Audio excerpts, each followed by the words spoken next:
Before we begin the story, let us know where you're watching from by leaving a comment below. If you enjoy this video, don't forget to like and subscribe. Have a wonderful day. Enjoy the story, everyone. Manhattan, Sotheby's auction house, Friday evening.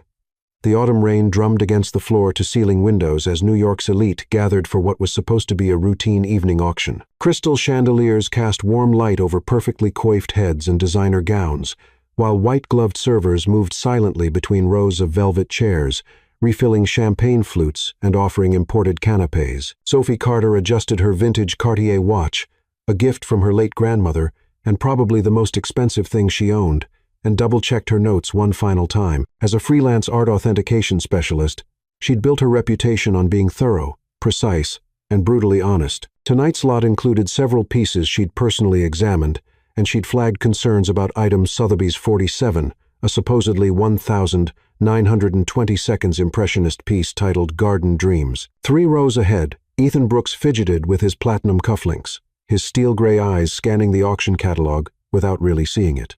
At 32, he'd inherited more money than most small countries' GDP, but tonight he felt like a fraud in his perfectly tailored Tom Ford tuxedo. His mother, Eleanor Brooks, philanthropist, socialite, and professional meddler, sat beside him, occasionally whispering the names of eligible daughters of family friends. The Langley girl just returned from Paris, Eleanor murmured behind her silk fan. Art history degree from the Sorbonne. Ethan barely grunted in response. His mind was elsewhere, specifically on the board meeting scheduled for Monday morning, where he'd have to explain why Brooks Enterprises' latest acquisition had fallen through again. The auctioneer, Henry Langston, a distinguished British gentleman who'd been moving millions of dollars worth of art for 3 decades, stepped up to the podium with practiced elegance. Ladies and gentlemen, welcome to tonight's evening sale. We begin with lot number 1. The first 46 lots proceeded smoothly. Paintings, sculptures, and rare manuscripts changed hands with the fluid efficiency that only came with serious money. Sophie watched carefully, making mental notes about market trends and buyer behavior. She'd learned to read the room, the subtle nods, the almost imperceptible hand gestures, the way serious bidders kept their expressions carefully neutral. Then came lot number 47, Garden Dreams, attributed to Julian Moreau, circa 1921, Langston announced, his voice carrying the weight of authority. A magnificent example of post-impressionist botanical work, oil on canvas, 36 by 24 inches. Bidding opens at $500,000. Sophie's stomach lurched. She'd examined that painting for 3 hours last Tuesday, using UV lights, magnification, and spectral analysis. The brushwork was wrong. The aging was artificial. Even the frame was a clever reproduction. She'd submitted her findings to Sotheby's authentication department, but apparently, her concerns had been overlooked. The bidding started conservatively. 500 became 600, then 800,000. Sophie watched Ethan Brooks from the corner of her eye. He was leaning forward slightly, his jaw set in concentration. She'd done her research on him. Who hadn't? Harvard MBA, heir to a shipping fortune, and currently locked in a very public feud with his board of directors, who thought he was too impulsive for his own good. 1.2 million, called a woman in emerald silk from the front row. 1.5, countered a silver-haired gentleman with a Texas accent. Ethan raised his paddle. 2 million. Sophie felt sweat beading on her forehead despite the air conditioning. This was getting out of hand fast. 2.5 million. The emerald silk woman shot back, not even turning around. The Texas gentleman shook his head and lowered his paddle, too rich for his blood. Ethan's mother placed a warning hand on his arm. Darling, perhaps 5 million, Ethan announced, his voice carrying across the suddenly quiet room. Sophie stood up so quickly her chair scraped against the marble floor with an unfortunate screech. Every head in the vicinity turned toward her, including Ethan's. For a moment, their eyes met across the crowded room, and she saw something there. Desperation, maybe, or the reckless determination of someone with nothing left to lose. The auctioneer cleared his throat. $5 million from the gentleman in row 12. Do I hear 6 million? This is insane, Sophie muttered, clutching her authentication report. She couldn't just sit here and watch someone waste $5 million on a fake. It went against every professional instinct she had. The woman in emerald silk was conferring with her advisor, a thin man with wire-rimmed glasses who was shaking his head emphatically. "Going once at $5 million," Langston called out, raising his gavel. Sophie's heart was pounding so hard she could hear it over the gentle hum of conversation. She had two choices: stay silent and watch a disaster unfold, or speak up and probably end her career in New York's art world. Sotheby's didn't appreciate being contradicted publicly. Going twice. Ethan Brooks was smiling now. The kind of confident smile that came with winning. His mother was fanning herself more vigorously, and Sophie could see other board members from Brooks Enterprises scattered throughout the audience, looking varying degrees of concerned and resigned. The gavel was starting its downward arc when Sophie made her decision. "Stop!" she shouted, jumping to her feet and pointing directly at Ethan. "That painting is a fake." The effect was immediate and devastating. Conversations died mid-sentence. Champagne glasses paused halfway to lips. Even the servers stopped moving, frozen like mannequins in a department store window. Langston's gavel clattered to the floor. Forgotten. Ethan Brooks stared at her with a mixture of shock and something that might have been gratitude. The woman in emerald silk was openly gaping. Eleanor Brooks was frantically fanning herself, looking like she might faint at any moment. "I examined that piece personally," Sophie continued, her voice carrying in the absolute silence. "The paint composition is wrong for the period. The canvas preparation doesn't match Moreau's documented techniques, and the signature shows clear signs of artificial aging. It's a very good reproduction, but it's not authentic." Langston looked like a man watching his career flash before his eyes. "Miss, I'm going to have to ask you to—" "She's right." The voice came from the back of the room near the exit.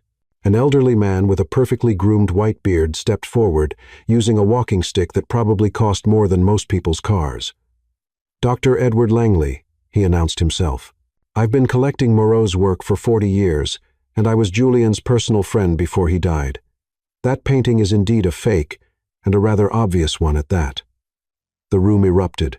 Voices rose in confusion, anger, and excitement. Cell phones appeared as if by magic, probably already posting to social media. Sophie could practically see the headlines. Sotheby's scandal. Fake art rocks Manhattan elite.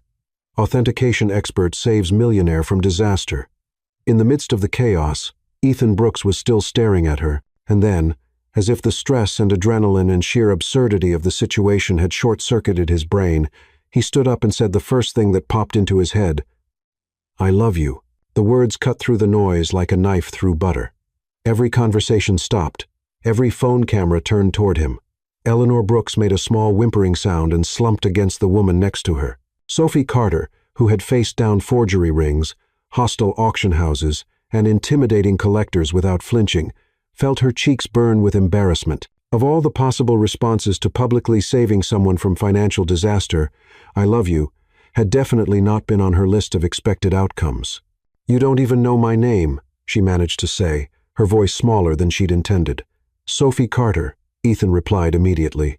"You graduated summa cum laude from NYU with degrees in art history and chemistry. You've consulted for the Met, the Whitney, and the Frick collection. You once exposed an entire gallery of fake Picassos in Soho. You drink your coffee iced even in winter. You have a cat named Renoir. And you're probably the most honest person in this entire room." The silence that followed was deafening. Sophie blinked. Why do you know all that?" Ethan's confident expression faltered.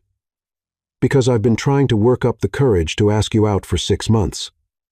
And I may have done some research, possibly too much research, definitely too much research." Eleanor Brooks chose that moment to fully faint. Sliding gracefully from her chair to the marble floor with a soft thud that somehow managed to be elegant, even in unconsciousness, Sophie looked at the chaos around her. The unconscious socialite, the stammering auctioneer, the room full of Manhattan's elite all staring at her with expressions ranging from amusement to scandalized delight, and muttered the only thing that seemed appropriate for the situation. "Well, darn it all to heck." Saturday morning, various locations. Sophie Carter woke up to the sound of her phone buzzing like an angry wasp against her nightstand. Without opening her eyes, she reached over and grabbed it, squinting at the screen through sleep-blurred vision. 47 missed calls, 63 text messages, and her email inbox showed 127 unread messages. Renoir. She groaned to the orange tabby cat perched on her windowsill. I think we're famous, and not the good kind of famous. The cat flicked his tail dismissively and went back to watching pigeons on the fire escape outside her tiny studio apartment. Sophie's place was a study in organized chaos. Art books stacked everywhere, authentication equipment taking up half her kitchen table, and reproductions of famous paintings covering every available wall space. It wasn't much, but it was hers, and the rent was almost manageable if she ate ramen 3 nights a week. She scrolled through her messages with growing horror. Sophie. Channel 7 News wants an interview. Claire, her only friend in the art world. Call me immediately. Daniel Henley, her sometimes client from the Whitney. Did you really save Ethan Brooks from buying a fake? Olivia, college roommate. The Post wants to do a feature story. Unknown number. Brooks Enterprises stock is up 12% this morning. Another unknown number. And then there were the ones that made her stomach sink. We need to talk. Monday, 9 a.m. Sharp, Margaret Ashwood, Director of Authentication. Sotheby's. Your services will no longer be required, Edward Mills, private collector who'd been a regular client. Disappointed in your unprofessional behavior, Dr. Elizabeth Thornton, Department Head, Christie's. Sophie groaned and buried her face in her pillow. She'd saved a man from losing $5 million on a fake painting, and somehow she was the villain in this story.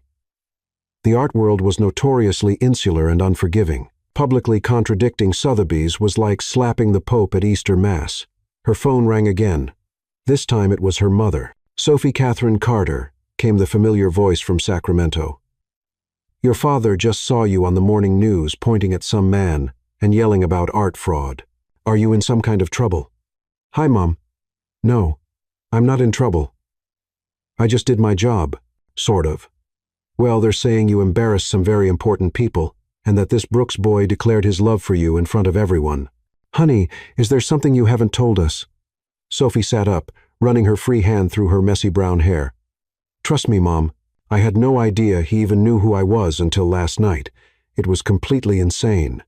He's very handsome, her mother said thoughtfully. Your father looked him up on the internet. Says he's worth about $2 billion. Mom, I'm just saying, dear, you're 31 years old. You work too much and you haven't brought anyone home for Christmas in 3 years. Maybe this is the universe telling you something. The universe is telling me to find a new career, Sophie muttered, scrolling through more angry emails. I think I just killed my professional reputation. Meanwhile, across the city in a penthouse overlooking Central Park, Ethan Brooks was having his own morning after crisis. He sat at his kitchen island, a marble slab that cost more than most people's cars, staring at his laptop screen and 3 different newspapers, all featuring variations of the same headline. Billionaire's public love declaration rocks Manhattan auction. The New York Post had gone with heart on the block above a photo of him looking like a deer in headlights. Page 6 had a zoomed-in shot of Sophie's shocked expression with the caption, Mystery Woman Saves Brooks Heir from Art Fraud. The Wall Street Journal, being more serious, had opted for Sotheby's authentication scandal exposes market vulnerabilities. His phone had been ringing non-stop since 6 a.m. His publicist wanted damage control. His lawyer wanted to discuss potential lawsuits.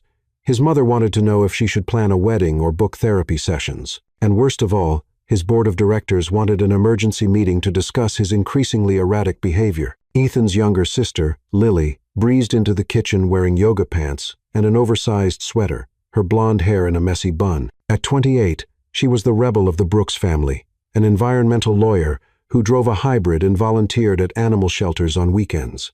Well, well, she said, grabbing an apple from the fruit bowl and hopping onto the counter beside him.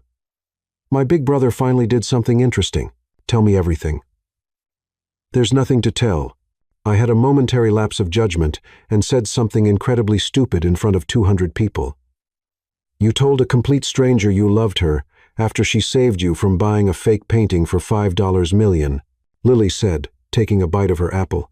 That's not a lapse of judgment, Ethan. That's a romantic comedy. Ethan groaned and put his head in his hands. The board is going to crucify me. They already think I'm too impulsive to run the company. This is just going to prove their point. Maybe they have a point, Lily said gently.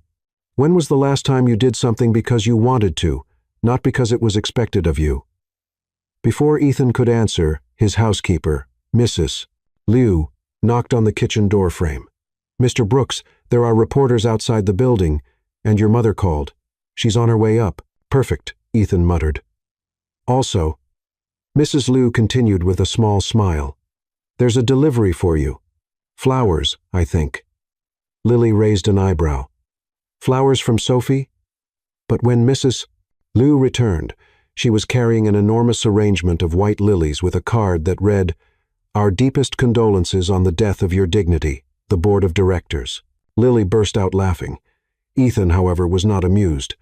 "I need to fix this," he said, standing up and pacing to the window. "I need to apologize to Sophie Carter for dragging her into this mess, and I need to figure out how to convince my board that I'm not completely losing my mind." "Are you losing your mind?" Lily asked, watching him pace. Ethan stopped and considered the question seriously. "I don't know. Maybe. All I know is that when I saw her stand up in that room and risk her career to save me from making a massive mistake, Lily, she didn't even know me, and she was willing to torpedo her own professional reputation to do the right thing. When was the last time someone did something like that for you?" "Never," Lily admitted. "So, what are you going to do about it?" Ethan looked out at Central Park, where early morning joggers were making their way around the reservoir. Somewhere out there was Sophie Carter, probably dealing with her own crisis because of his impulsive declaration. "I'm going to find her," he said quietly, "and I'm going to apologize, and then I'm going to figure out how to make this right." His phone buzzed with yet another call. This time, it was his assistant. "Mr. Brooks, I have some interesting news. Sophie Carter just turned down interview requests from CNN, Good Morning America, and 60 Minutes. Her agent says she's not interested in capitalizing on the situation." Ethan felt something shift in his chest. In a city where people would sell their grandmother's jewelry for 15 minutes of fame, Sophie Carter was turning down major media opportunities. She really was as honest as he'd thought. "Also," his assistant continued, "Sotheby's has confirmed that the painting was indeed a fake, and they're launching an internal investigation into their authentication process. Dr. Langley has gone on record saying Miss Carter's intervention prevented a major scandal. So she was completely right." "Yes, sir. And sir, there's one more thing. I did some digging into Miss Carter's background like you asked. She's not just honest, she's broke. She turned down a very lucrative job at a private auction house last year because they wanted her to be less thorough in her authentications." Ethan closed his eyes. Sophie Carter had risked everything to save him from his own stupidity, and now she was probably paying the price for her integrity. "Cancel my morning appointments," he told his assistant. "I have someone I need to see." Lily grinned. "Now this is getting interesting." "And Lily," Ethan added, heading toward his bedroom to get dressed, "if Mom asks where I went, tell her I'm following my heart. She'll hate it, but at least she'll understand it." As he closed his bedroom door, Ethan could hear his sister laughing and already dialing someone's number, probably to share the latest development in what she dubbed Ethan's romantic comedy disaster. But for the first time in months, Ethan felt like he was doing something right. Now, he just had to figure out how to convince Sophie Carter not to slam the door in his face. Saturday afternoon, Sophie's studio apartment. Sophie was in the middle of stress-eating leftover Thai food straight from the container while researching job opportunities in Portland, far from New York's unforgiving art world, when someone knocked on her door. Not the gentle tap of her elderly neighbor, Mrs. Fernandez, or the rhythmic knock of the delivery guy from the bodega downstairs. This was a confident, purposeful knock that somehow managed to sound expensive. She peered through the peephole and nearly choked on her pad thai. Ethan Brooks stood in her hallway, looking impossibly handsome in dark jeans and a navy sweater that probably cost more than her monthly rent. He was holding what appeared to be coffee and a white paper bag, and most surprisingly, he looked nervous. Sophie glanced around her apartment in horror. Art books were scattered across every surface. Her authentication equipment was spread across the kitchen table like some sort of scientific crime scene, and she was wearing her rattiest jeans and a Columbia University sweatshirt with a hole in the left elbow. Her hair was in a messy ponytail secured with what might have been a paintbrush. She considered pretending she wasn't home, but Renoir chose that moment to meow loudly and paw at the door, apparently curious about their visitor. Ethan knocked again. "Sophie, I know you're in there. I can hear your cat." and I saw you look through the peephole. How do you know where I live? She called through the door, not moving to unlock it. Your address is listed in the professional directory. And before you ask, I didn't bring reporters or photographers or anyone else. It's just me. And coffee. I brought coffee. Sophie closed her eyes and counted to 10, then 20, then 30. But Ethan Brooks was apparently patient because he just waited. Finally, against her better judgment, she opened the door, but left the chain latch engaged, creating a gap just wide enough to glare at him through. Mr. Brooks, she said formally, this is unexpected. Ethan. He corrected gently. And I know this is probably the last thing you want to deal with right now, but I needed to apologize and to thank you, and to make sure you're okay. Sophie studied his face through the gap. He did look genuinely concerned, and those steel-gray eyes that had stared at her across the auction room now seemed almost vulnerable. I'm fine, she lied. Just peachy. My career might be over, but other than that, everything's wonderful. Ethan winced. That's actually why I'm here. Can I come in, please? I promise I'm not here to declare my love again or do anything else embarrassing. I just want to talk. Against every instinct screaming at her to send him away, Sophie found herself unlatching the chain and opening the door wider. 5 minutes, she said. And only because you brought coffee. Ethan stepped into her tiny studio and looked around with genuine interest. Not the polite curiosity she'd expected from someone who probably lived in a penthouse. His gaze lingered on her makeshift workspace, her art book collection, and a reproduction of Van Gogh's Starry Night that she'd painted herself in college. You painted that? He asked, nodding toward the Van Gogh. It's just a copy. I was an art student before I switched to authentication. Sophie took the coffee he offered. It was from Joe Coffee, her favorite place that she couldn't afford anymore. How did you know I like this place? Ethan had the grace to look embarrassed. I may have observed your coffee habits during the 3 months I've been trying to work up the courage to introduce myself at various gallery events. 3 months? Sophie stared at him. You said 6 months last night. 6 months of noticing you. 3 months of actively trying to approach you and chickening out every time. Ethan ran a hand through his dark hair, making it stick up slightly. I'm not usually this pathetic in business meetings. I'm actually quite confident. Despite everything, Sophie felt the corner of her mouth twitch. What stopped you from introducing yourself? You, Ethan said simply. Every time I saw you work, you were so focused, passionate. You'd examine a piece like you were solving a mystery, completely absorbed in your work. You never seemed to notice all the gallery donors trying to schmooze you or the collectors trying to get your attention. You just cared about the art. It was... He paused, searching for words. It was beautiful to watch. Sophie felt heat creep up her neck. She wasn't used to compliments, especially not from billionaires standing in her messy apartment. Mr. Brooks, Ethan, you didn't come here just to tell me you've been stalking me for 6 months, did you? Ethan laughed, a genuine sound that transformed his whole face. When you put it like that, it does sound rather creepy. No, I came here because what happened last night was my fault, and I wanted to fix it. He reached into the white paper bag and pulled out what appeared to be a folder. This is a contract. Sophie's coffee cup stopped halfway to her lips. A what now? Brooks Enterprises needs a director of art authentication and acquisition. Someone to oversee our corporate collection, authenticate pieces for our foundations, and advise on art investments. The salary is 3 times what you made freelancing last year, full benefits, and complete autonomy over all authentication decisions. Sophie stared at him. You're offering me a job? I'm offering you the job you deserve, one where your integrity is an asset, not a liability. Ethan set the folder on her kitchen table, carefully moving aside a magnifying glass and some chemical testing strips. You saved me from making a $5 million mistake last night. The board might think I'm impulsive, but they can't argue with results. This is crazy, Sophie said, but she found herself opening the folder anyway. The salary figure made her eyes widen. This is more money than I've made in the last 3 years combined. You're worth it, Ethan said quietly. And Sophie, there are no strings attached. You take this job, you report to me professionally, but I won't bother you personally. Last night I was caught up in the moment.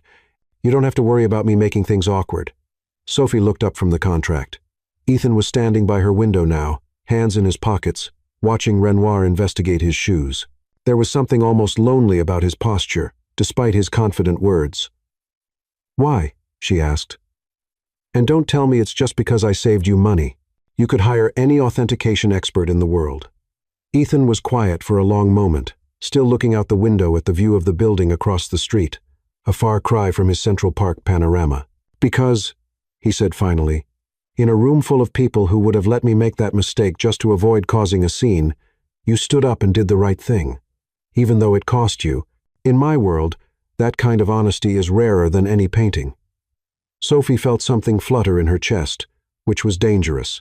She couldn't afford to be charmed by Ethan Brooks, no matter how sincere he seemed. Men like him lived in a different universe, one with private jets and charity galas and problems that could be solved by throwing money at them. "I need to think about it," she said. "Of course." Ethan headed toward the door, then paused. "Sophie, for what it's worth, I meant what I said last night. Not the timing, obviously. That was terrible. But the sentiment."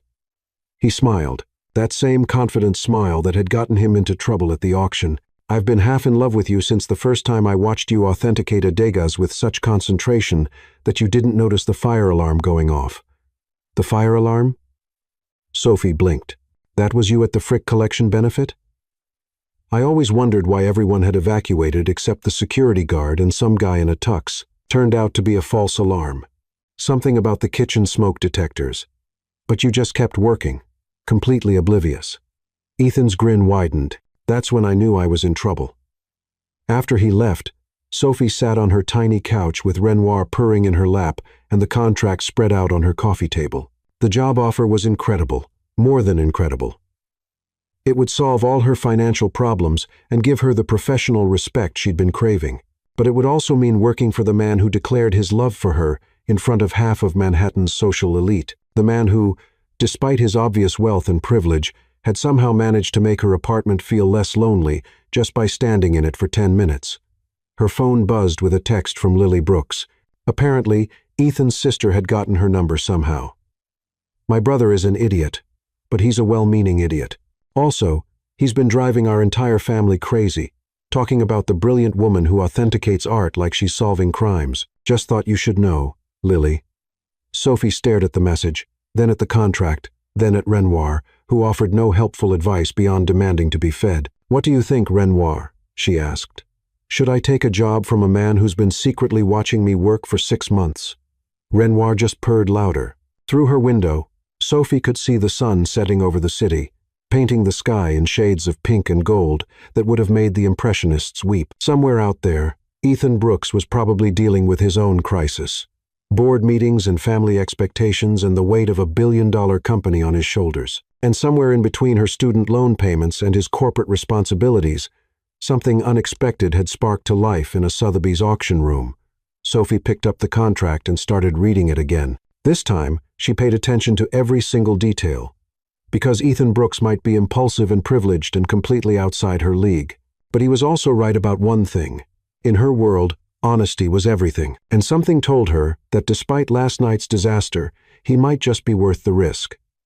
Monday morning, Brooks Enterprises headquarters, Manhattan. Sophie stood on the sidewalk outside the gleaming 40-story Brooks Enterprises tower, clutching her new leather portfolio, a weekend purchase that had made her credit card weep, and questioning every life decision that had led her to this moment. The building stretched toward the sky like a monument to capitalism, all glass and steel and intimidating corporate power. Business people in expensive suits flowed around her like a river of ambition, everyone seeming to know exactly where they belonged. She did not belong here. After 48 hours of agonizing pros and cons lists and a lengthy phone conversation with her parents, "Take the job, sweetie. You can figure out the romance part later." Sophie had signed the contract at 11:47 p.m. Sunday night. Now, standing in the shadow of Ethan's corporate empire, she was having serious second thoughts. Her phone buzzed with a text from Claire, her friend from the art world. "Saw you on page 6 this morning. Mystery art expert joins Brooks Enterprises. How does it feel to be Manhattan's most talked-about new hire?" Sophie groaned. She'd specifically asked Ethan's publicist apparently. She had a publicist now, which was terrifying to keep the announcement low-key. Clearly, low-key meant different things to different people. Taking a deep breath that tasted like exhaust fumes and ambition, Sophie pushed through the revolving doors into the marble and mahogany lobby. The receptionist, a polished woman who looked like she'd stepped out of a fashion magazine, smiled with the kind of professional warmth that probably came with extensive training. "You must be Miss Carter," she said before Sophie could introduce herself. "Mr. Brooks is expecting you. Top floor, executive elevator bank. Just show your ID to security." The security checkpoint was more thorough than most airports, but eventually, Sophie found herself alone in an elevator that rose so smoothly she barely felt the movement. Classical music played softly as floor numbers ticked by, and Sophie caught her reflection in the polished steel doors. She'd chosen her most professional outfit, a navy blazer, white blouse, and black slacks that she'd owned since graduate school. But next to all the designer suits she'd seen in the lobby, she felt like she was wearing a costume from the clearance rack. The elevator doors opened to reveal a reception area that looked like it belonged in a museum.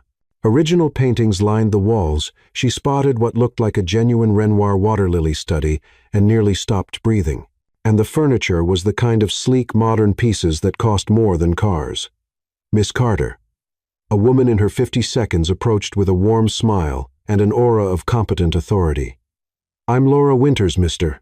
Brooks's executive assistant. Welcome to Brooks Enterprises."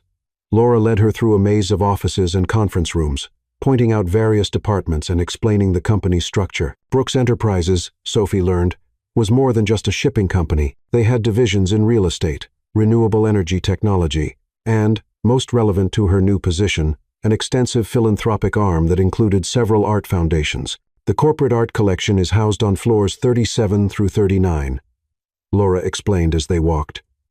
Brooks's father started collecting in the 1982nd, and it's grown significantly since then. You'll have your own authentication lab on 38, and a team of 3 research assistants." Sophie nearly stumbled. "A team?" "Of course. Did Mr. Brooks not mention? You'll be overseeing the authentication of all new acquisitions, managing the existing collection, and consulting on pieces being considered for donation or sale. It's quite a significant operation." They stopped outside a door with a brass nameplate that read, "Sophie Carter, Director of Art Authentication and Acquisition." Sophie stared at it for a long moment, feeling like she was in someone else's life. Her office was stunning. Floor-to-ceiling windows overlooking the Hudson River, built-in bookshelves already stocked with art history references, and a desk that was probably worth more than her entire previous year's income. But what made her breath catch was the easel in the corner, set up with professional lighting and a magnifying system. "Mr. Brooks thought you might appreciate having workspace for detailed examinations," Laura said, noticing her reaction. He was quite specific about the lighting requirements. Sophie ran her fingers along the easel's adjustment mechanisms. It was exactly the kind of setup she'd dreamed of having, but never been able to afford. Ethan had clearly done his research on what she needed to do her job properly. "There's one more thing," Laura said, checking her watch. "Mr. Brooks would like to see you in his office at 10 for your orientation meeting. That gives you about 30 minutes to settle in." After Laura left, Sophie explored her new domain with growing amazement. The adjoining lab space contained equipment she'd only dreamed of using.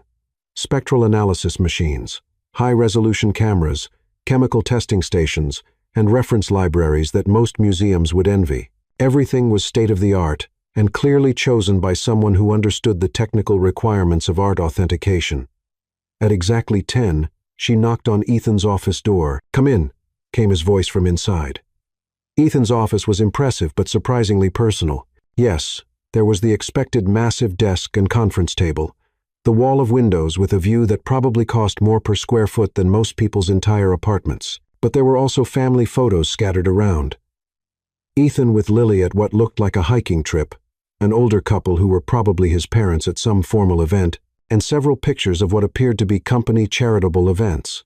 Ethan himself was standing by the windows, wearing a charcoal suit that fit him perfectly and made him look every inch the corporate executive. But when he turned to greet her, Sophie saw the same nervous energy she'd noticed in her apartment.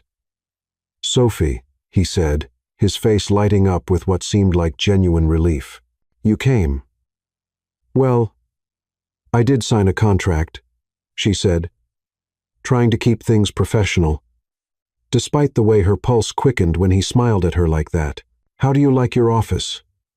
If there's anything else you need for the lab, just let Laura know. I want to make sure you have everything necessary to do your job properly." Sophie moved to stand beside him at the windows, looking out over the city sprawling below them. From this height, the people on the streets looked like ants, and the traffic seemed almost peaceful. "Ethan, can I ask you something?" she said, still looking out at the view. "Anything. Why is this job so important to you? I mean, beyond just hiring good people, you could have contracted with any authentication firm in the city. Why create an entire department for one person?" Ethan was quiet for a moment, and when Sophie glanced at him, she saw that he was studying her profile with an intensity that made her skin warm. "Do you know how my father built this company?" he asked finally. Sophie shook her head. "He started with one cargo ship and a willingness to take risks that other shipping companies wouldn't take. He transported art and antiquities for museums and collectors when everyone else was focused on bulk cargo. He said that art was civilization's memory, and protecting it was more important than profit margins." Ethan moved to his desk and picked up a framed photograph. A man who looked like an older version of Ethan standing next to a ship loaded with carefully crated artwork. "He died when I was 25. Ethan continued. "I'd just finished my MBA and thought I knew everything about running a business. The board wanted me to focus on the profitable divisions, shipping, real estate, tech. They thought the art foundations were sentimental nonsense, but you kept them. I expanded them because my father was right. Art is civilization's memory, and if we don't protect it, authenticate it properly, preserve it for future generations, then what's the point of all this?" He gestured around the office, encompassing the entire corporate empire spread out below them. Sophie felt something shift inside her chest. This wasn't just about hiring her. It was about Ethan honoring his father's legacy while proving he was more than just an impulsive rich kid. "The board still thinks I'm too sentimental," Ethan said with a wry smile. "They'd rather I focus on quarterly profits and stock prices. But last Friday night, when you stood up in that auction room and risked your career to prevent a fraud, you proved that some things matter more than money. That's exactly the kind of integrity this company needs." Before Sophie could respond, Ethan's assistant's voice came through the intercom. "Mr. Brooks, the board meeting starts in 5 minutes. Ethan's expression immediately shifted, becoming more guarded. "Right. The emergency session about my increasingly erratic behavior, because of Friday night. Because of Friday night. Because of hiring you. Because of what they see as my general tendency to follow my instincts instead of their committees and focus groups." Ethan straightened his tie and picked up a thick folder from his desk. "They've been looking for an excuse to remove me as CEO for months. My public declaration of love for a woman I'd never officially met just gave them the ammunition they needed." Sophie felt a stab of guilt. "Ethan, I'm sorry. I never meant for you to—" "Don't apologize," Ethan said firmly.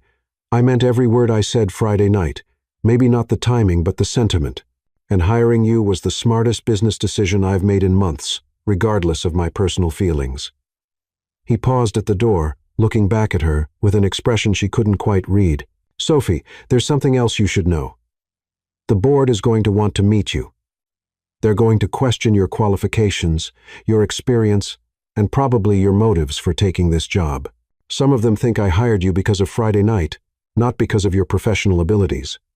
Sophie felt her spine straighten. "Let them question me. I've spent my entire career proving I belong in rooms full of people who think I don't deserve to be there." Ethan's smile was brilliant. "That's exactly what I was hoping you'd say." After Ethan left for his board meeting, Sophie spent the morning exploring the corporate art collection. It was impressive. 3 floors of carefully curated pieces spanning centuries and styles. She found works by Picasso, Rothko, and O'Keeffe alongside lesser-known pieces that showed real curatorial vision. Someone with excellent taste had built this collection, and it was clear that it was more than just a corporate tax write-off. She was examining a small sketch that might have been a previously unknown study for a famous Degas painting when her research team arrived. Rachel Morrison was a recent PhD in art history from Columbia, enthusiastic and sharp-eyed. Nathan Chen had a master's degree in chemistry and specialized in paint analysis. And Michael Fitzgerald was a former FBI agent who'd specialized in art crimes before moving into the private sector. "Miss Carter," Rachel said tentatively. "We wanted to introduce ourselves and see if you needed anything to get started." Sophie looked at the three of them, young, professional, clearly competent, and realized that she was their boss. She was responsible for their work, their careers, their professional development. It was exhilarating and terrifying in equal measure. "Please call me Sophie," she said. "And yes, there's definitely something you can help me with. I want to do a complete inventory and reauthentication of the entire collection, everything from provenance research to technical analysis." Nathan raised an eyebrow. "Everything? There are over 300 pieces in the collection." "I know it's a big project, but if we're going to build Brooks Enterprises' reputation as a leader in art authentication, we need to make sure our own house is in order first." Sophie pulled up the collection database on her tablet.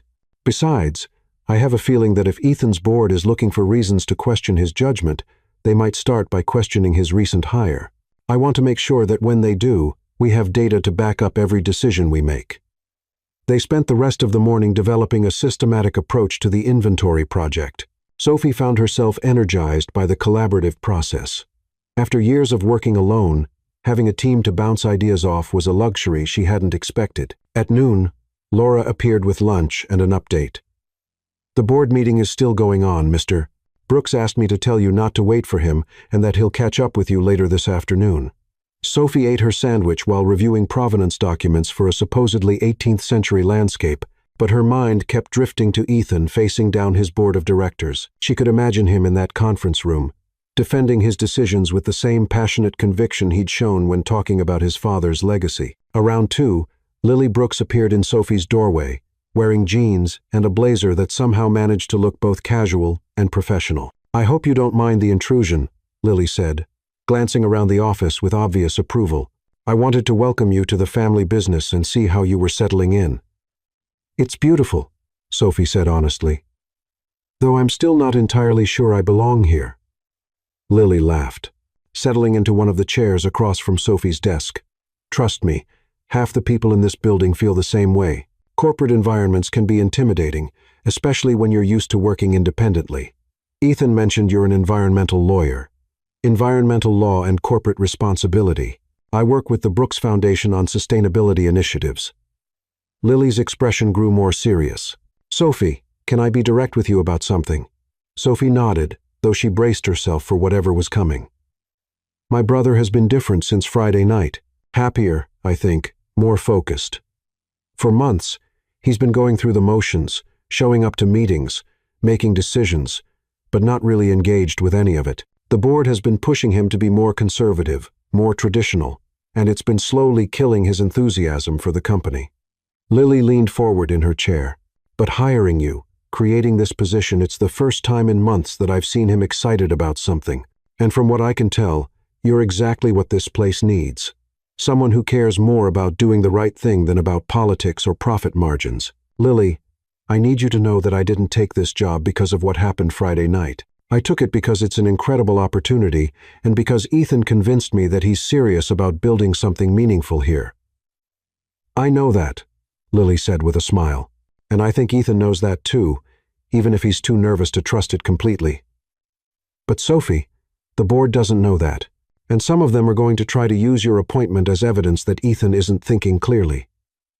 Before Sophie could ask what that meant, her phone buzzed with a text from an unknown number. "Board meeting concluded.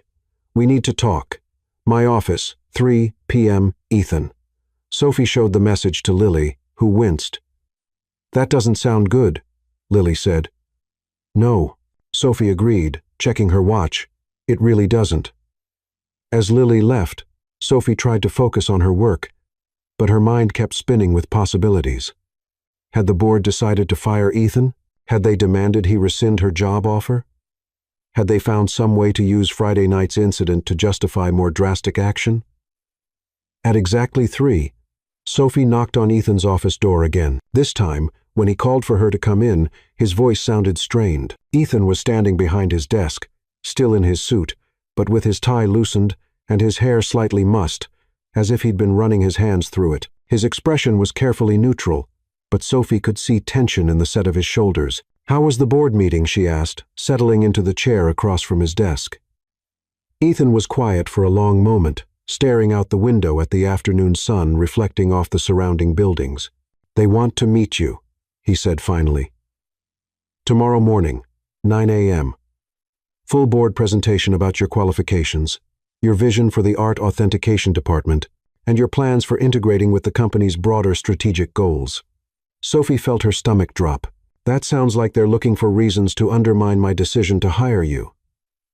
"Yes, that's exactly what at Island."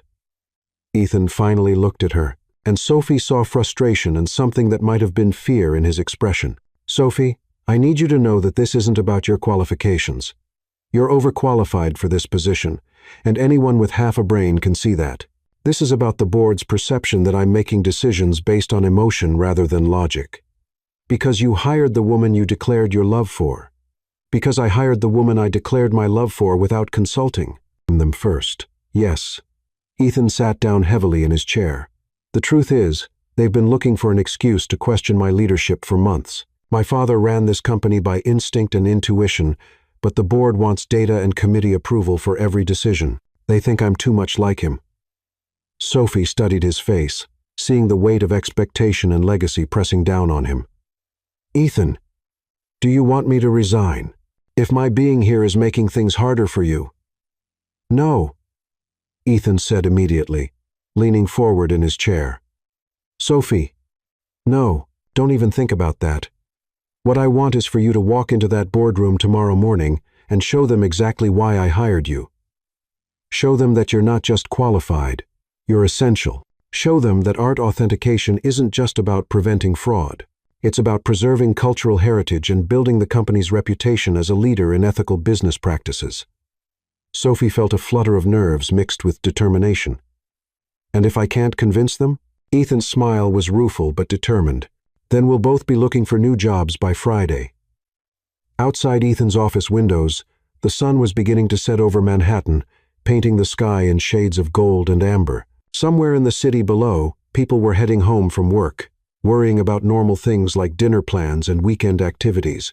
But in the 40-story tower of Brooks Enterprises, Sophie Carter was preparing for the most important presentation of her career, one that could determine not just her future, but the future of the man who'd risked everything to give her a chance. As she gathered her things to leave for the day, Ethan called her name. "Sophie, for what it's worth, I don't regret anything that happened Friday night. Not the auction, not hiring you. Not even the part where I made a complete fool of myself in front of half of Manhattan." Sophie paused at his office door, looking back at him sitting behind his massive desk, surrounded by the trappings of corporate power, but somehow looking younger and more vulnerable than any billionaire CEO had a right to look. "Ethan, for what it's worth, I don't regret it either." The smile he gave her was worth all the board meetings in the world. Tuesday morning, Brooks Enterprises Executive Conference Room. Sophie stood outside the boardroom at 8:45 a.m., holding her presentation materials and trying to calm her racing heart. Through the frosted glass doors, she could see shadows moving around the massive conference table.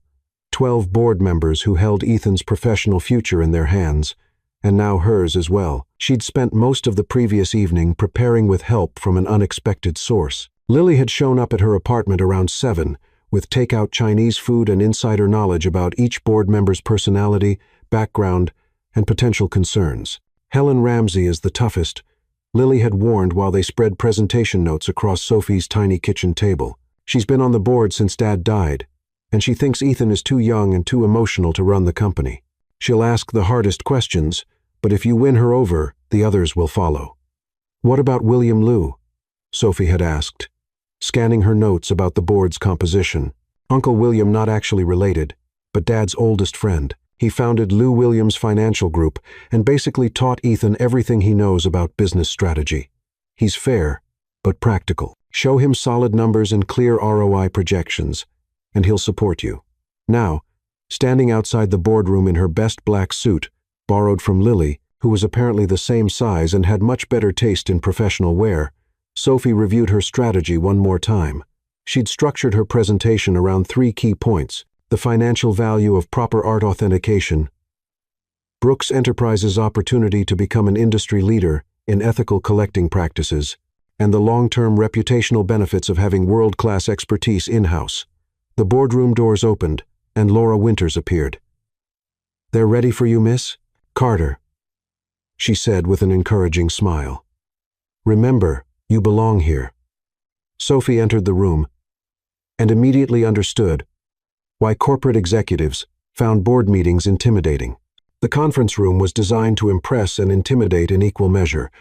Floor-to-ceiling windows overlooking Manhattan, a polished mahogany table that could probably seat 20 people, and leather chairs that looked like they cost more than most people's cars. 12 pairs of eyes turned toward her as she entered, representing decades of business experience and billions of dollars in collective wealth. At the head of the table sat Helen Ramsey, a silver-haired woman in her 60s, who radiated the kind of authority that came from 40 years of boardroom battles.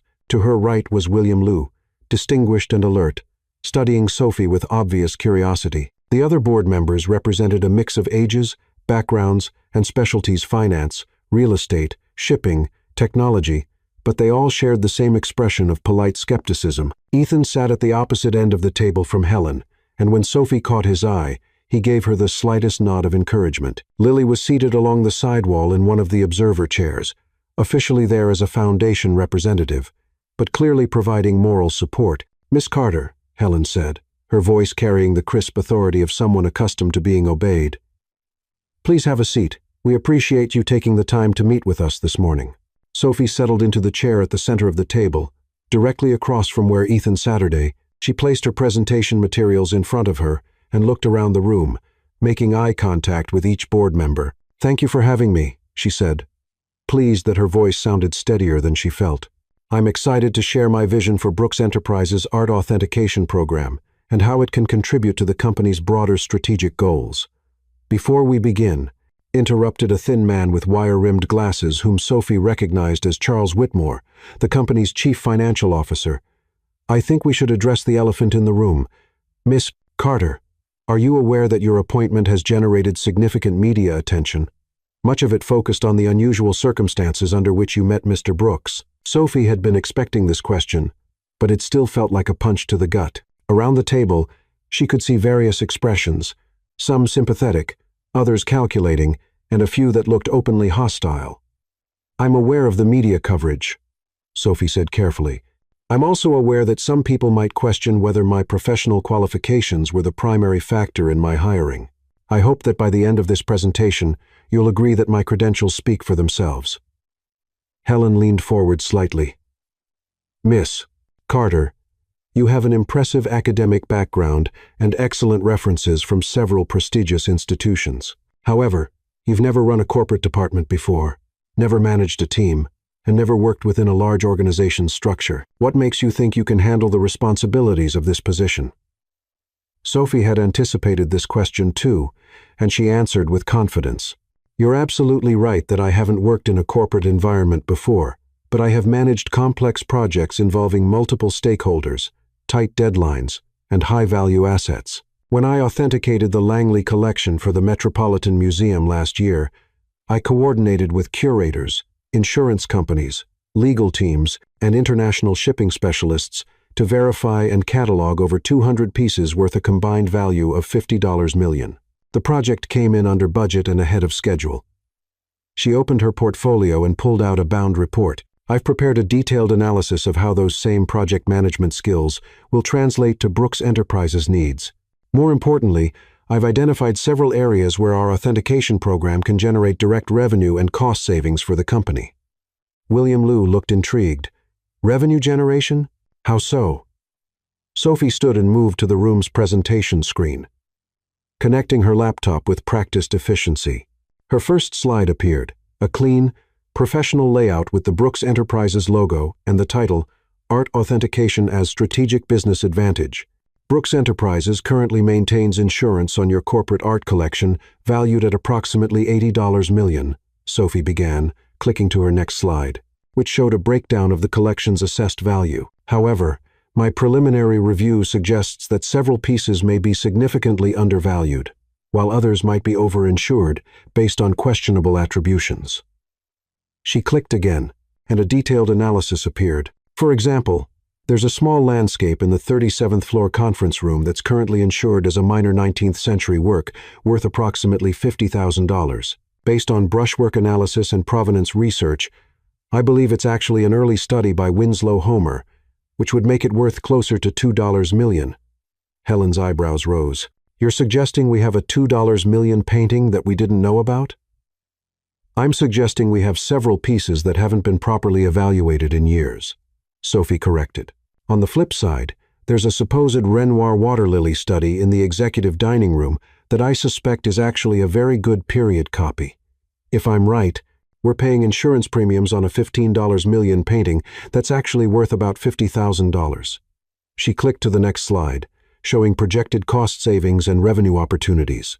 Proper authentication and revaluation of the entire collection could save the company approximately $300,000 annually in insurance costs, while potentially identifying assets worth significantly more than currently assessed. Charles Whitmore was taking notes now, his earlier skepticism replaced by obvious interest. What about authentication services for clients? Could this become a profit center? Sophie smiled. This was exactly the direction she'd hoped the conversation would take. Brooks Enterprises already has an excellent reputation in the art world through your shipping and logistics services. Adding authenticated expertise creates opportunities for fee-based consultation, which typically runs between 5 and 15% of a piece's value. If we authenticated just 10 major pieces per year for external clients, we could generate between $500,000 and $2 million in additional revenue. She clicked to her next slide, which showed case studies from other companies that had developed similar in-house capabilities. More importantly, this positions Brooks Enterprises as a leader in ethical art dealing. With increasing scrutiny around provenance and authenticity in the art world, companies that can guarantee proper authentication have a significant competitive advantage. Tell us about your team, said a woman Sophie recognized as Dr. Catherine Barnes, who sat on the boards of several major nonprofits. How do you plan to build and manage a department that can handle this scope of work? Sophie clicked to a slide showing her organizational chart.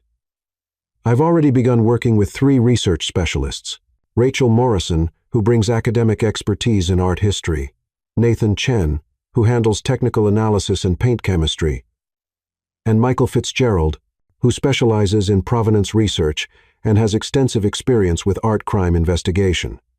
She paused, making eye contact with several board members. But more than individual expertise, we're building a collaborative approach that leverages Brooks Enterprises' existing strengths. Our authentication work will integrate with your logistics team for secure transport, your legal department for provenance verification, and your technology division for digital archiving and analysis. Helen leaned back in her chair, studying Sophie with what might have been approval.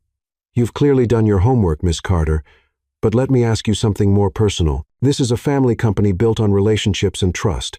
Ethan has taken a considerable risk in creating this position and hiring you. If this doesn't work out, if the media attention becomes problematic, if clients question your appointment, if the board decides this was a mistake, how do we know you won't simply walk away when things get difficult? The room fell silent. Sophie could feel every eye on her, including Ethan's. This was the real test, not her technical qualifications or her business plan, but whether she was committed to seeing this through regardless of the challenges. Sophie thought about her tiny studio apartment, her student loans, her years of struggling to build credibility in a field dominated by wealthy collectors and institutional gatekeepers. She thought about Ethan's father's vision of art as civilization's memory, and about the opportunity to build something meaningful rather than just profitable. Miss Ramsey, she said finally, I grew up in Sacramento, where my father taught high school history and my mother worked as a librarian. I paid my way through college and graduate school, and I've spent the last 8 years building my reputation, one authentication at a time, often working for clients who paid late and treated me as disposable. She gestured around the boardroom. This opportunity to work with world-class resources, to build a team, to contribute to something larger than just individual projects. This is everything I've worked toward my entire career. You're asking if I'll walk away when things get difficult? I can promise you that won't happen.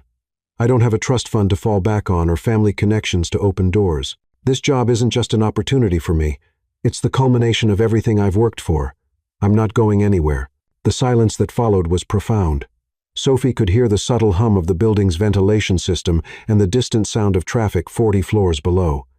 William Liu was the first to speak. Ethan, You mentioned that Miss Carter prevented you from making a significant error at the Sotheby's auction. Can you elaborate on that? Ethan straightened in his chair, and Sophie could see him shifting into business mode. The painting I was bidding on, Garden Dreams, supposedly by Julian Moreau, was being sold with a letter of authenticity from a respected dealer.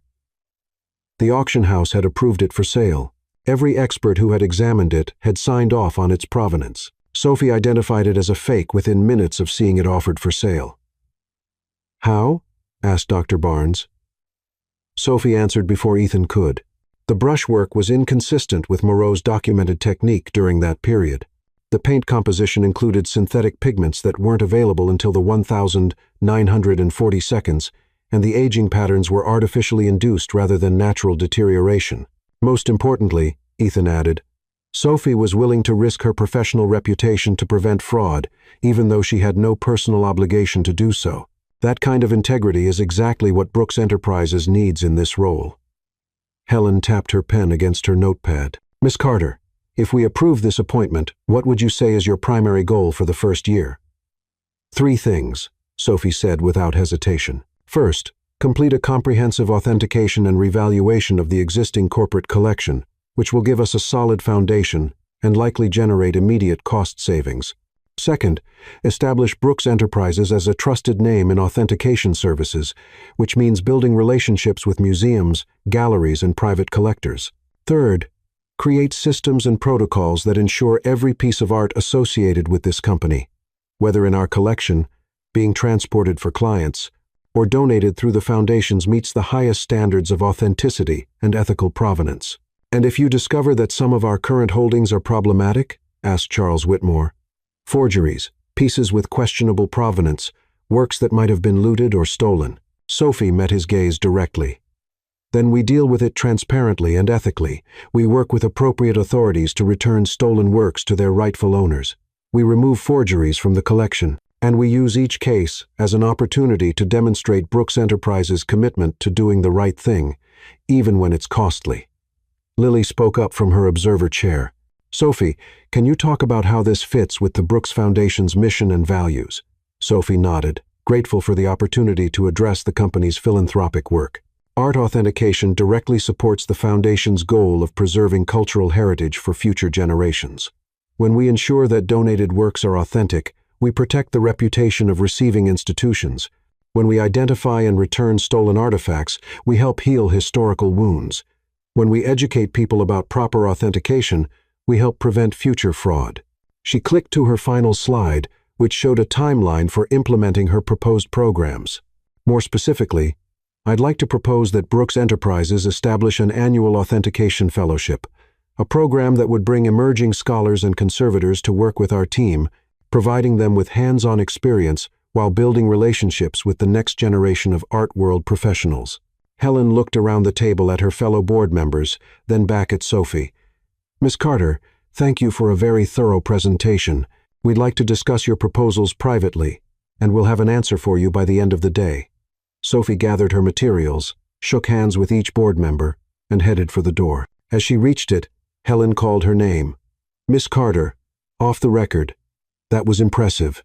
Regardless of how we vote today, you should know that you've answered every question I had about your qualifications. In the hallway outside the boardroom, Sophie felt her knees go weak with relief. Lily appeared beside her, grinning broadly. That was amazing, Lily said, linking her arm through Sophie's. I've never seen anyone handle Helen Ramsey that effectively. She actually smiled when you talked about returning stolen artifacts. Do you think it went well? Sophie asked, still feeling the adrenaline from the presentation. I think you just gave the best board presentation in Brooks Enterprises history, Lily said. Come on, let's get coffee while they deliberate. Ethan will meet us when they're done. They spent the next 2 hours in the company cafeteria, with Lily sharing stories about growing up in the Brooks family and Sophie gradually beginning to believe that she might actually belong in this world. Around noon, Ethan appeared, his expression unreadable. Well? Sophie asked, her heart hammering. Ethan's face broke into a grin, unanimous approval. Helen said it was the most impressive presentation she'd seen in 20 years of board meetings. William wants to discuss setting up a consulting arrangement with his own art collection and Charles is already working on budget projections for the Authentication Fellowship program. Sophie felt tears of relief prick her eyes. Really? Really?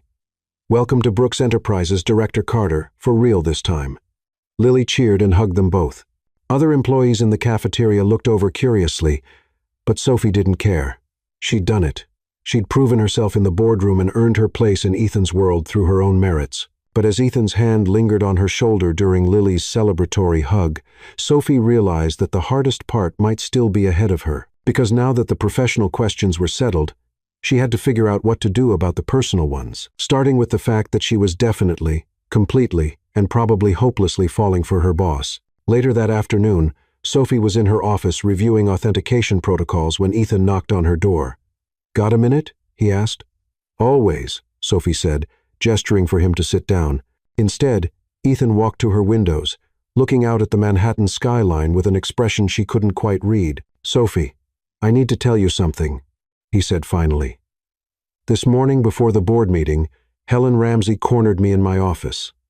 Sophie felt her stomach clench. "What did she say?" "She asked me if I was in love with you." The words hung in the air between them like a challenge. Sophie's mouth went dry. "What did you tell her?" she managed to ask. Ethan turned to face her, and Sophie saw something raw and vulnerable in his expression. "I told her the truth," he said quietly. "That I've been falling for you since the first time I saw you work. That Friday night at the auction wasn't some momentary impulse. It was months of admiration finally boiling over, and that regardless of how I feel about you personally, hiring you was the smartest business decision I've ever made." Sophie stared at him, her heart pounding so loudly she was sure he could hear it. "Ethan." "I know," he said quickly. "I know this complicates everything. I know we work together now. And there are professional boundaries to consider. I know my declaration of love at the auction was probably the most inappropriate thing that's ever happened in Sotheby's history. But Sophie, I also know that I don't want to pretend I don't feel this way about you." Sophie stood up slowly, moving around her desk until she was standing directly in front of him. "What exactly are you asking me?" she said. Ethan's smile was nervous but determined. "I'm asking if you'd like to have dinner with me tonight. Not as your boss, not as the CEO of Brooks Enterprises, but as Ethan, the guy who's been too nervous to introduce himself to you for 6 months until he completely lost his mind at an art auction." Sophie looked into his steel gray eyes and saw sincerity, vulnerability, and something that might have been hope. She thought about all the reasons this was a terrible idea: workplace complications, media attention, the vast differences in their backgrounds and bank accounts. Then she thought about the way he'd respected her autonomy when offering her the job, the thoughtfulness he'd shown in setting up her office and lab, and the genuine passion in his voice when he talked about preserving his father's legacy. "Okay," she said. "But I have one condition. Anything. No more public declarations of love until at least the 3rd date. I don't think my heart can handle any more page 6 headlines." Ethan's laugh was joyful and relieved. "Deal, though I can't promise I won't be tempted." As he headed toward the door, Ethan paused and looked back at her. "Sophie, thank you for saving me from that fake painting, for taking this job, for giving me a chance, for everything."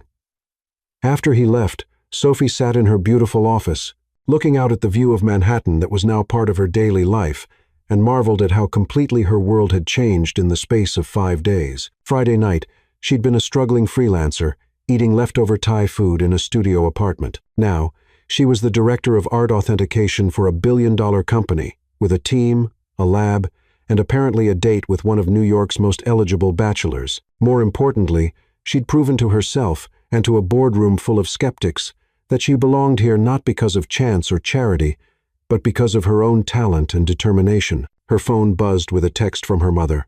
"Saw the news about your board presentation online. Dad and I are so proud of you. Also, are you going to bring this Brooks boy home for Thanksgiving?" Sophie laughed out loud. Some things never changed, no matter how much your life transformed overnight. But as she looked around her office, at the authentication equipment that would help her preserve civilization's memory, at the team members who respected her expertise, at the window that showed her a future full of possibilities she'd never dared to imagine, Sophie realized that change wasn't something to fear. Sometimes, if you were very lucky, change was exactly what you needed.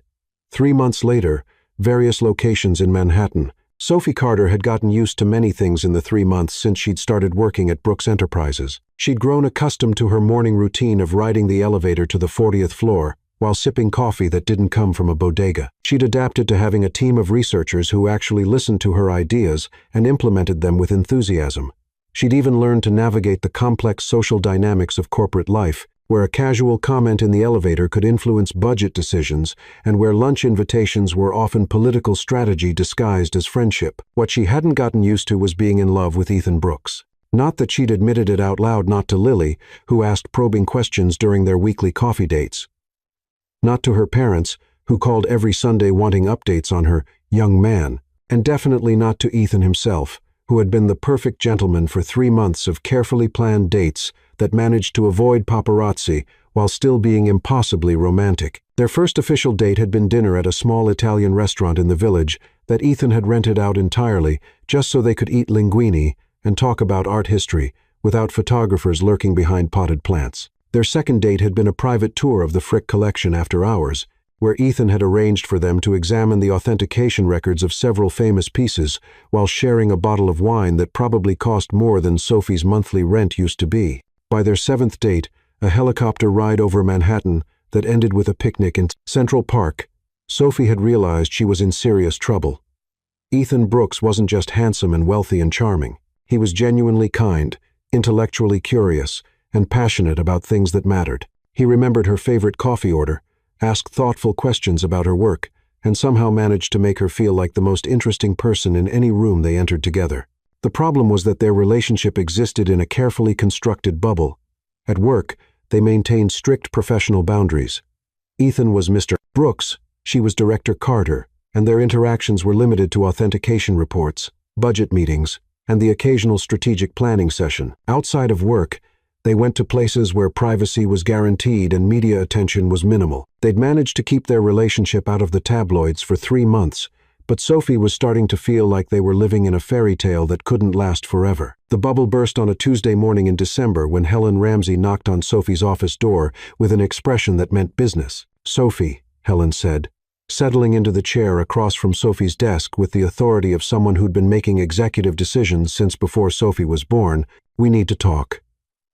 Sophie saved the authentication report she'd been working on and gave Helen her full attention. In the 3 months since the board presentation, she and Helen had developed a mutual respect based on shared perfectionism and an appreciation for direct communication. Helen had become something of a mentor, offering advice about corporate politics and sharing stories about the early days of Brooks Enterprises. "What's on your mind?" Sophie asked. "The Brooks Enterprises annual gala," Helen said, pulling out her tablet and scrolling through what looked like seating charts and guest lists. "It's 3 weeks away, and it's going to be the biggest corporate event of the year.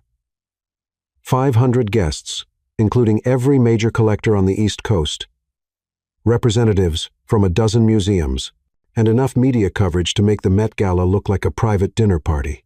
Sophie had heard about the gala. It was Brooks Enterprises' signature philanthropic event, raising money for arts education and cultural preservation programs. This year, it was being held at the Metropolitan Museum of Art, with the corporate art collection serving as the backdrop for what was essentially a celebration of everything Ethan's father had built. "It sounds incredible," Sophie said. "The team has been working on special authentication displays for some of the featured pieces." "Yes, I've seen the preliminary plans, and they're excellent." Helen leaned forward slightly. "Sophie, I'm going to ask you something, and I want you to answer honestly. Are you planning to attend the gala with Ethan?" Sophie felt heat creep up her neck. She and Ethan had discussed the gala, but they hadn't made any official decisions about attending together. The event would mark their first public appearance as a couple, which felt like crossing a line they couldn't uncross. "We haven't decided yet," Sophie said carefully. Helen nodded, as if she'd expected that answer. "Let me be direct with you. For 3 months, you and Ethan have managed to keep your relationship private, which has been beneficial for everyone involved. But the gala is different. It's the most high-profile event Brooks Enterprises hosts, and every major business publication will be covering it. If you attend together, your relationship becomes public knowledge. If you don't attend together, people will speculate about why the company's new director of art authentication isn't accompanying the CEO to an art-focused event." Sophie saw the problem immediately. So, either way, we're making our relationship a story. Exactly. Which brings me to my real concern. Helen's expression softened slightly. Sophie, you've exceeded every expectation we had when Ethan hired you. The authentication program is generating revenue ahead of projections. You've identified over $2 million in collection revaluations, and the fellowship program has applications from students at every major art history program in the country. You've proven that Ethan's faith in you was completely justified. I sense a but coming, Sophie said. But, Helen continued, if your relationship with Ethan becomes public, some people are going to question whether your professional success is connected to your personal relationship. It's not fair, it's not accurate, but it's inevitable. And once that narrative takes hold, it can be very difficult to change. Sophie stared out her office window at the Manhattan skyline, where the first snow of winter was beginning to fall. She'd worked so hard to build credibility in the art world, and the last 3 months had felt like validation of everything she'd sacrificed to get here. The idea that people might attribute her success to sleeping with the boss made her stomach turn. What are you suggesting? Sophie asked. I'm not suggesting anything, Helen said firmly. I'm giving you information so you can make an informed decision. Whatever you and Ethan decide about the gala and about your relationship in general needs to be your choice. But I wanted you to understand the potential consequences. After Helen left, Sophie tried to focus on her work, but her mind kept drifting to the conversation. She was still distracted when Ethan appeared in her doorway at noon, holding 2 cups of coffee and wearing the smile that never failed to make her heart skip. Lunch? He asked, settling into the chair Helen had vacated. I brought your favorite. Sophie accepted the coffee gratefully, inhaling the familiar aroma of Joe Coffee's house blend. Ethan, we need to talk about the gala. Ethan's expression immediately became more serious. I had a feeling this conversation was coming. Helen cornered you, didn't she? She's not wrong about the implications, Sophie said. If we go together, we're making our relationship public, and once that happens, people will assume I hired you because we're sleeping together, not because you're the most qualified authentication expert in the city, Ethan finished. Sophie, I've been thinking about this too, and I have an idea. He pulled out his phone and showed her what appeared to be a press release draft. What if we control the narrative? What if we announce our relationship on our terms before the gala and frame it in a way that emphasizes your professional accomplishments? Sophie read the draft, which positioned their relationship as a partnership between equals who shared a passion for art and cultural preservation. It highlighted her credentials, her achievements since joining Brooks Enterprises, and her upcoming projects. It was tasteful, professional, and completely honest. This could work, Sophie said slowly. But Ethan, are you sure you want to deal with the media attention, the speculation about our relationship, the commentary about your personal life? Ethan reached across her desk and took her hand. Sophie, I've been thinking about this for 3 months. I'm tired of hiding how I feel about you. I'm tired of pretending we're just colleagues when you're the best part of my day. I'm tired of sneaking around like we're doing something wrong when what we have is the most right thing in my life. Sophie felt her heart flutter at the sincerity in his voice. What if it affects your work, the board, the company's reputation? Then we'll deal with it. Ethan said simply, together. Sophie, I love you. I know we haven't said it officially yet, but I've been in love with you since that night at Sotheby's when you stood up and risked everything to do the right thing. I want everyone to know that you're mine and I'm yours, and I want to stop pretending that the most important person in my life is just my employee. Sophie stared at him, her pulse racing. The words hung in the air between them. I love you. Spoken quietly, but with absolute conviction. Ethan, she said softly, I love you too. I've been in love with you since our second date, when you spent 2 hours listening to me explain the technical differences between original Impressionist brushwork and modern reproductions, and you were genuinely interested in every detail. Ethan's smile was radiant. So, we're doing this. We're going public. We're doing this, Sophie said, but I have conditions. Name them. First, we release the statement before the gala, so the event isn't overshadowed by relationship speculation. Second, we maintain professional boundaries at work. No public displays of affection in the office, separate cars to corporate events, and absolutely no special treatment that anyone could point to as favoritism. Third, If this becomes a problem for the company or for my professional reputation, we revisit our approach."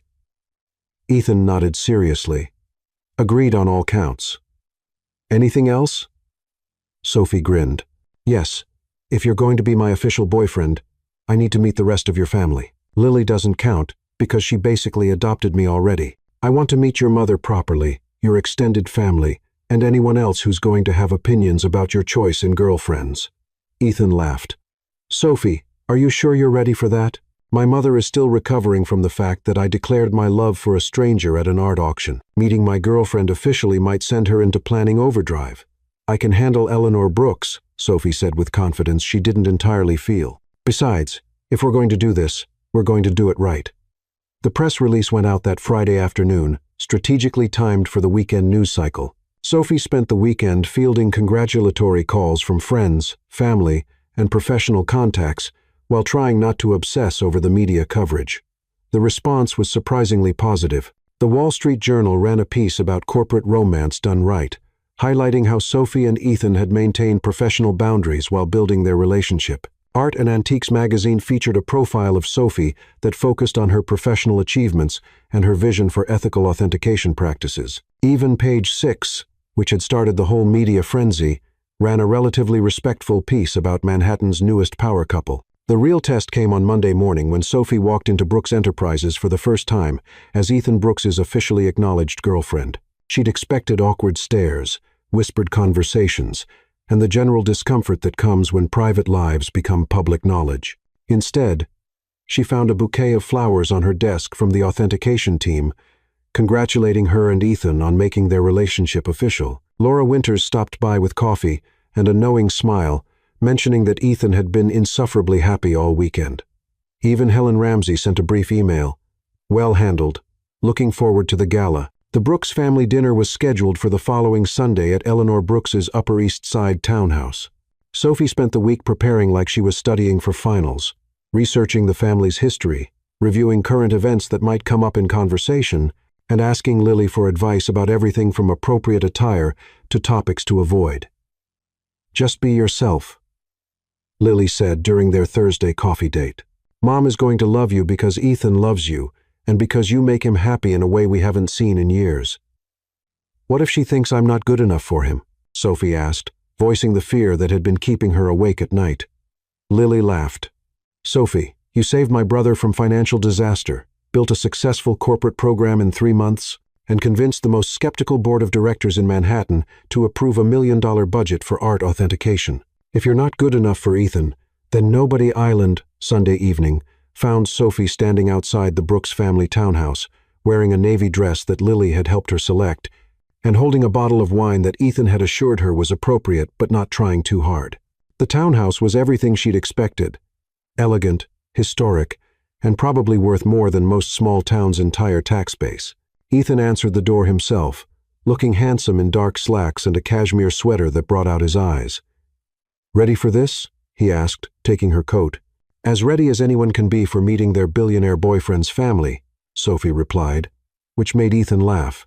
The living room was elegant but comfortable, with museum-quality art on the walls and furniture that managed to be both beautiful and functional. Eleanor Brooks rose from her seat by the fireplace as they entered, and Sophie was surprised to see that Ethan's mother was smaller than she'd appeared at the auction, petite and elegant, with silver hair and the kind of understated style that only came with generations of good breeding. "Sophie," Eleanor said warmly, extending her hands to clasp Sophie's. "I'm so pleased to meet you properly. Ethan has told us so much about your work, and I've been following the authentication program's progress with great interest." Sophie felt some of her tension ease. "Thank you, Mrs. Brooks. I'm excited to be here. Please call me Eleanor. We're family now." The evening was surprisingly relaxed. Eleanor proved to be an engaging conversationalist with strong opinions about art, politics, and the importance of cultural preservation. Ethan's uncle, William, was there with his wife, Sarah, and they spent a significant portion of dinner discussing the business applications of Sophie's authentication fellowship program. Lily had clearly briefed everyone on appropriate topics because no one mentioned the auction disaster or the media coverage of their relationship. Instead, the conversation focused on Sophie's background, her professional accomplishments, and her thoughts about the future of art authentication. "Sophie," Eleanor said during dessert. "Ethan tells me you painted that reproduction of Van Gogh's Starry Night that's in your apartment. Do you still paint?" "Not as much as I'd like," Sophie admitted. "Authentication work doesn't leave much time for creative pursuits." "You should make time," Eleanor said firmly. "Artists who only analyze art without creating it lose something essential. Ethan, you should set up a studio space for Sophie in the penthouse." Sophie nearly choked on her wine. "Oh, I couldn't." "Of course you could," Ethan said, his eyes lighting up with enthusiasm. "There's plenty of space, and the lighting in the East Wing would be perfect for painting." "Ethan, we haven't even discussed me spending more time at your place," Sophie said, aware that the entire table was listening to their conversation. "Well," Eleanor said with the kind of smile that suggested she was enjoying herself immensely, "that's something you two should definitely discuss. Life is too short to waste time on logistics when you've found the right person." After dinner, Ethan walked Sophie home, even though it meant a considerable detour from his penthouse. The December evening was crisp and clear, with Christmas lights beginning to appear in store windows and the kind of energy that only came with approaching holidays. "That went well," Ethan said as they walked through Washington Square Park. "Your family is wonderful," Sophie said honestly, "though I think your mother is already planning our wedding." Ethan stopped walking and turned to face her. "Would that be such a terrible thing?" Sophie's heart skipped. "Ethan, I'm not proposing," he said quickly, though his smile suggested he wasn't entirely opposed to the idea. "I'm just saying that the idea of a future with you doesn't scare me. If anything, it's the only future I want." Sophie looked at him, standing there in the glow of the park's streetlights, snowflakes beginning to fall around them, like something out of a romantic movie. 3 months ago, he'd been a stranger who'd made a fool of himself at an art auction. Now he was the man she loved, the person who'd given her a career she'd only dreamed of, and someone who somehow made her feel like the best version of herself.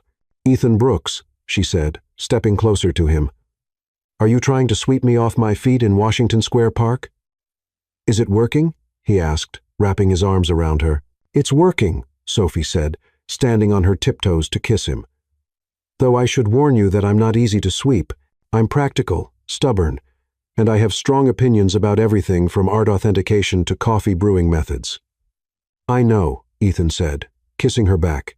"Those are some of the things I love most about you." The Brooks Enterprises annual gala was held 3 weeks later on a Saturday evening in December that felt like something out of a winter fairy tale. The Metropolitan Museum of Art had been transformed into a wonderland of twinkling lights, elegant floral arrangements, and carefully positioned spotlights that showcased the Brooks Enterprises collection pieces that were on special display throughout the museum's galleries. Sophie had spent weeks preparing for the event, not just logistically, but emotionally. This would be their first major public appearance as a couple, the first time they'd navigate a high-profile social event together, and the first time she'd be introduced to the broader art world as both the director of art authentication for Brooks Enterprises and Ethan Brooks's girlfriend. She'd found the perfect dress, a midnight blue gown that Lily had insisted on buying for her, despite Sophie's protests about the 4-figure price tag. It was elegant without being flashy, sophisticated enough for the venue, and made her feel like someone who belonged at Manhattan's most exclusive cultural event. Ethan picked her up at her apartment. She'd insisted on getting ready at her own place rather than his penthouse, wanting to maintain some sense of independence, and when he saw her, his expression made every moment of preparation worth it. "Sophie," he said, clearly at a loss for words, "you look like someone who belongs on your arm at the Met," she asked, adjusting the simple diamond necklace he'd given her for their 3-month anniversary. "Like someone I'm incredibly lucky to love," Ethan said, offering her his arm. "Ready to make our debut?" The museum was already buzzing with activity when they arrived. Sophie recognized faces from art magazines and society pages, along with several authentication experts she'd worked with over the years. The guest list read like a who's who of Manhattan's cultural elite, with a generous sprinkling of celebrities, politicians, and business leaders who supported the arts. "Sophie Carter," called a familiar voice as they entered the main reception area. Dr. Edward Langley, the elderly art expert who'd validated her Sotheby's intervention, approached with a wide smile. "My dear, you look absolutely radiant." "And Ethan, congratulations on having the good sense to fall in love with the most honest woman in the art world." Sophie felt herself blush, but Ethan's proud smile made her feel like she could handle anything the evening might bring. The first hour was a whirlwind of introductions, congratulations, and conversations about the authentication program's success. Sophie found herself discussing technical analysis techniques with museum curators, sharing stories about recent discoveries with private collectors, and fielding questions about the fellowship program from aspiring art historians. "You're a natural at this," Ethan murmured during a brief quiet moment as they moved between galleries. "At what?" Sophie asked, accepting a glass of champagne from a passing server. "At being the center of attention without letting it go to your head, at talking about your work with passion but without arrogance, at making everyone you meet feel like they're the most interesting person in the room." Ethan paused beside a spotlighted display featuring the Winslow Homer landscape Sophie had identified and authenticated. "At being exactly who you are, regardless of the setting." Sophie looked around the gallery, at the carefully dressed guests admiring art worth millions of dollars, at the sophisticated lighting that made even minor pieces look museum-worthy, at the subtle signs indicating that Brooks Enterprises had made all of this possible through their philanthropic work. "Ethan," she said quietly, "3 months ago, I was eating takeout alone in my studio apartment, worried about paying rent. Now I'm at the Met, wearing a dress that costs more than my car, discussing authentication techniques with people I used to read about in art magazines. Sometimes I feel like I'm living someone else's life." Ethan took her hand, intertwining their fingers in a gesture that felt natural despite the formal setting. "Sophie, this isn't someone else's life. This is your life. You earned every bit of it, the job, the respect, the recognition. The only thing you didn't earn was me falling in love with you, but that was inevitable from the moment I first watched you work." Before Sophie could respond, Helen Ramsey approached with someone Sophie didn't recognize, a woman in her 52nds wearing an emerald dress that probably cost more than a car.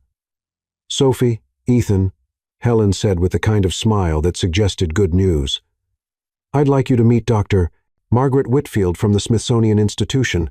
She's been following the authentication program's work with great interest." Dr. Whitfield extended her hand with obvious enthusiasm.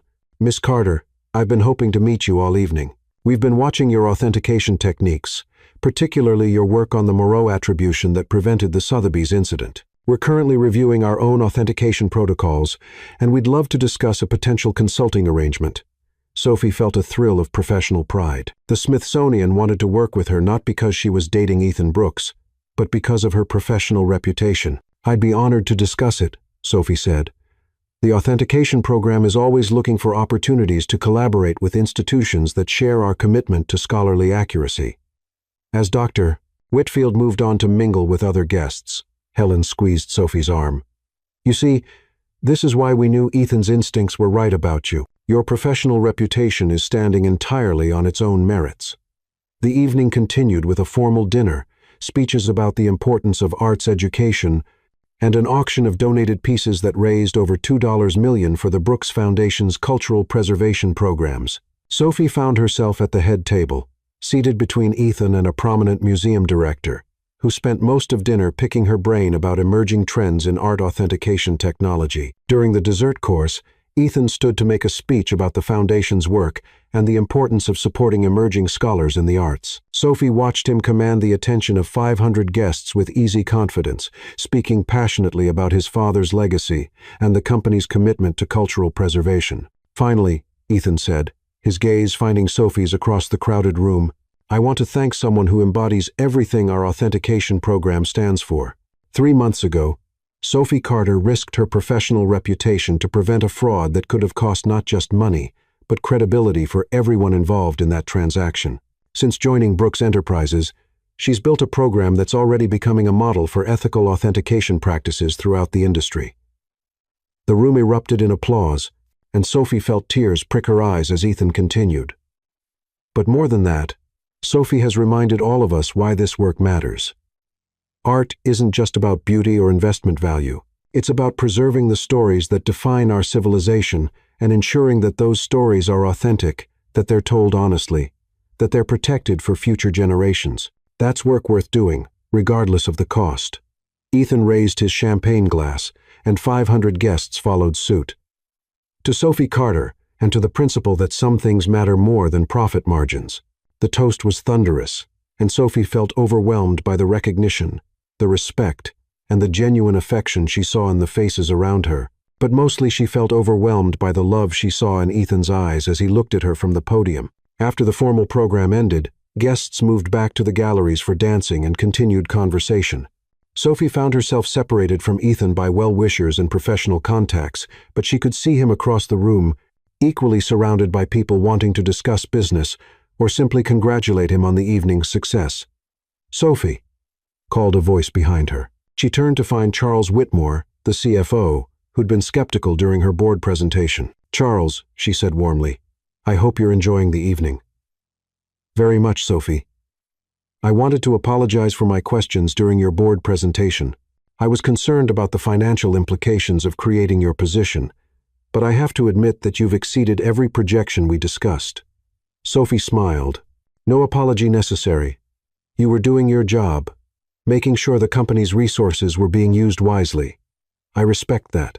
Well, you've certainly proven that Ethan's investment in the authentication program was one of the smartest decisions he's made as CEO." Charles paused, looking around the crowded gallery. "Sophie, can I ask you something personal?" "Of course. Do you think you would have taken this job if Ethan hadn't made that declaration at the auction, if you'd just been contacted through normal professional channels?" Sophie considered the question seriously. "Honestly, I don't know. I might have been too intimidated by the corporate environment, too worried about whether I belonged in this world. Ethan's unconventional approach to offering me the job forced me to consider possibilities I might not have had the confidence to pursue otherwise." Charles nodded thoughtfully. "So, in a way, his impulsive declaration at Sotheby's led to exactly the outcome Brooks Enterprises needed." "I suppose it did," Sophie said, laughing, "though I wouldn't recommend public declarations of love as a standard recruitment strategy." "No," Charles said with a grin. "I think we'll stick to more traditional approaches for future hires." As the evening wound down, Sophie found herself standing with Ethan in the museum's great hall, watching the last guests saying their goodbyes and the staff beginning the subtle process of cleaning up. The gala had been a tremendous success financially, socially, and personally. "So," Ethan said, loosening his bow tie, "how does it feel to be officially part of Manhattan's cultural establishment?" Sophie leaned against his shoulder, suddenly exhausted from hours of being on for hundreds of people. "It feels surreal. 6 months ago, I was nobody. Special. Tonight, the director of the Smithsonian asked me to consult on their authentication protocols." "Sophie," Ethan said seriously, "you were never nobody special. You were always exactly who you are tonight. Brilliant, passionate, principled, and completely irreplaceable. The only thing that's changed is that more people know it now." Sophie looked around the great hall, with its soaring ceilings and classical architecture, then back at Ethan, who was watching her with the same expression of admiration she'd seen in her tiny apartment 3 months ago. "Ethan, can I tell you something? Anything. When you declared your love for me at that auction, my first thought was that you were completely insane. My second thought was that I was probably going to fall in love with you too, and that terrified me more than anything." Ethan's smile was soft and wondering. "And now? Now I know that falling in love with you was the best thing I've ever done. Not because of all this," she gestured around the museum, encompassing the gala, the success, the recognition, "but because you see me as I am and love me anyway, because you challenge me to be better while accepting me exactly as I am. Because you make me believe that I deserve all the good things that have happened since that crazy night at Sotheby's." Ethan pulled her closer, and Sophie could smell his cologne mixed with the faint scent of champagne and museum air. "Sophie Carter, I love you. I love your integrity, your passion, your stubborn insistence on doing the right thing even when it's difficult. I love that you make me want to be worthy of my father's legacy. I love that you turned my life upside down and somehow made everything make sense."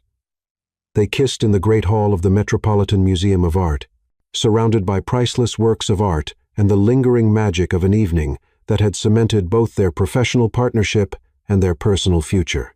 6 months later, Sophie stood in the same Sotheby's auction room where their story had begun, this time as a bidder representing Brooks Enterprises in the acquisition of a significant collection for the museum's new contemporary wing. Ethan sat beside her, officially there as CEO, but really there for moral support as Sophie navigated her first major auction as Brooks Enterprises Director of Art Authentication. The piece they were bidding on, A genuine Rothko that Sophie had spent weeks authenticating was approaching its estimated value when Ethan leaned over and whispered, "Whatever happens, please don't announce your love for anyone else in this room." Sophie tried not to laugh out loud. "I'll do my best to contain myself." When the gavel came down on their successful bid, Sophie felt the same rush of accomplishment she'd experienced during the board presentation, multiplied by the knowledge that she was contributing to something larger than herself. As they left the auction house, Ethan took her hand. Any regrets about that night 6 months ago? Sophie thought about her tiny studio apartment, her financial struggles, her uncertainty about her professional future. Then she thought about her corner office, her authentication lab, her team of researchers, and the man beside her who'd seen her potential before she'd fully recognized it herself. "Only one," she said. Ethan looked concerned. "What's that?" Sophie grinned. "I regret that I didn't get to see the look on your face when you realized you'd just declared your love for a complete stranger in front of 200 people. Ethan laughed, the sound echoing off the Manhattan sidewalks as they walked toward their future together, a future built on authenticity, integrity, and the kind of love that was worth any amount of public embarrassment. Because sometimes, Sophie had learned, the most imperfect moments create the most perfect beginnings. The end.